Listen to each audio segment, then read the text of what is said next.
자리였던데 오늘 노회장으로 나타나셨습니다. 진정이 오는 마음으로 여기 오셨다고 합니다. 여러분들에게 인직받고 대만장 분들에게 말씀 드려주실 때에 하나님의 놀라우신 축복이 임할 줄 믿습니다.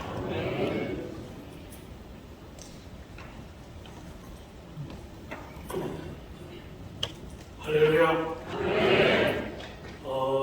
동성교회는 저에게 아주 남다른 교회입니다.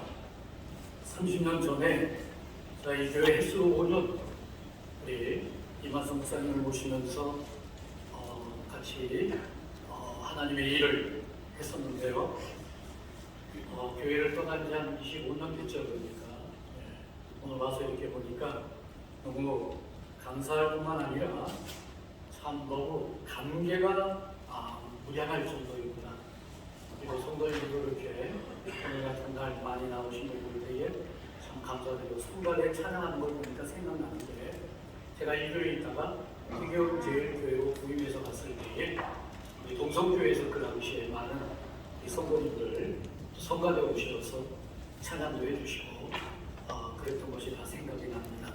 이 어려운 때에 참으로 이 많은 사람들을 인직할 수 있도록 이렇게 하나님을 허락하신 것도 감사하지만 동성교회에 하나님의 역사가 있으셔서 이렇게 그 축복 속에 오늘의 귀한 날이 있게 된 것을 생각을 하면서 참 감사를 드리고 축하를 드립니다. 우리 와서 보니까 참 부럽네요.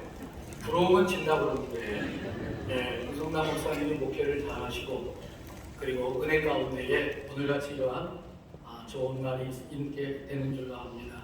다시 한번 축하를 드리고 고향 같은 교회에 와서 제가 뭘 전하겠습니까?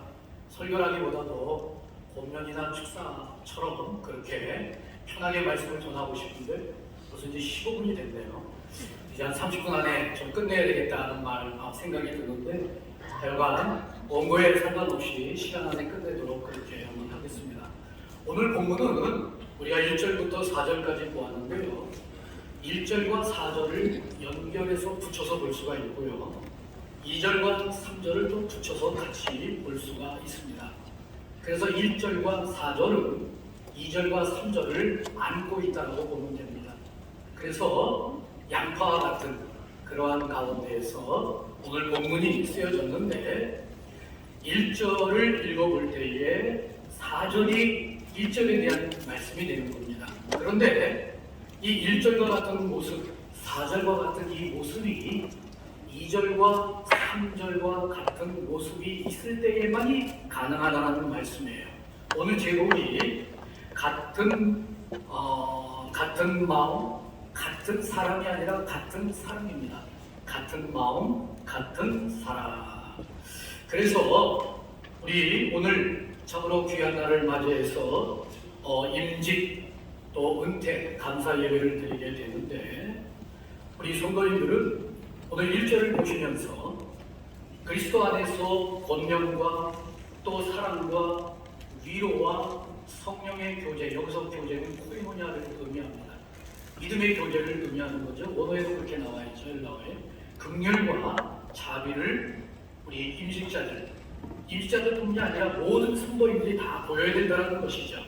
그런데 이제 그것을 한마디로 말씀하는 것이 4절인데 이제 이 4절에 뭐라 그랬습니까? 자기를 돌볼 뿐더러 또한 각기 다른 사람들의 일을 돌보아 나의 꿈을 충만하게 하라 그랬습니다.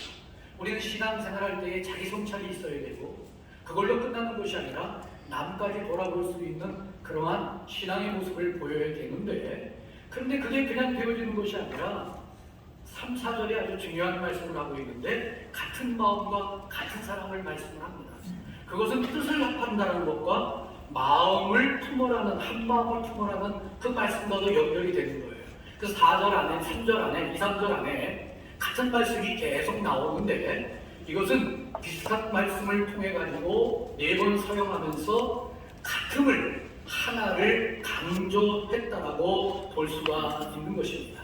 저희 성도님들 하나의 마음, 뜻을 합하는 하나의 마음, 하나의 사랑, 한 마음, 그리스도의 마음을 얘기하는 거죠.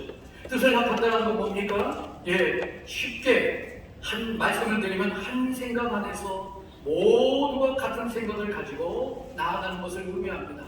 같은 생각, 한 생각을 가지고 동성교회를 세워가시는 우리 모든 임직자분들과 동성교회 우리 모든 성도인들이 다 되시어서 사도 바울은 물론이겠지만 주님을 기뻐하는 그러한 동성교회가 되시기를 주님의 이름으로 축원합니다. 해마다 이루고자 하는 교회의 목표가 있을 줄로 압니다. 문흥남 목사님은 목회 비전을 통해 가지고 이제 해마다 교인들에게 제시할 줄로 압니다. 그때 모두가 같은 마음을 갖기를 바랍니다. 모두가 같은 모습을 보이기를 간절히 바라는 것입니다. 왜 그러냐면은 우리는 그리스도의 십자가의 군병이기 때문에 그렇습니다. 우리는 천국 가는 날까지 영적으로 쉬지 않고 싸워요. 계속적으로 영적으로 싸워갑니다. 사탄은 쉬지를 않아요. 휴전이 없습니다.